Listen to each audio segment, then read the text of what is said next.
अक्सर ये सुनने को मिलता है कि मज़हब को अक़ल से साबित नहीं किया जा सकता, बल्कि मज़हब की बुनियाद जो है ना, ये रूहानी तजर्बा है।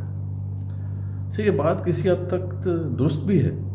रूहानी तजर्बा एक वजूद रखता है, कोई बंदा इसको डिनाई नहीं कर सकता। हर मज़हब का मानने वाला ये जानता है कि उसने अपनी ज़िंदगी में कभी ना कभी तो उसको इसको एक्सपीरियंस किया है।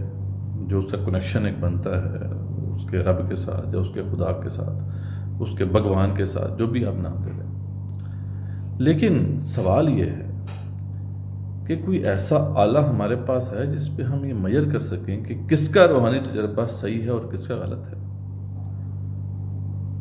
एक मुसलमान को भी रूहानी तजर्बा हो जाता है अल्लाह ताला का, तो एक हिंदू को भी भगवान का रूहानी तजर्बा हो जाता है।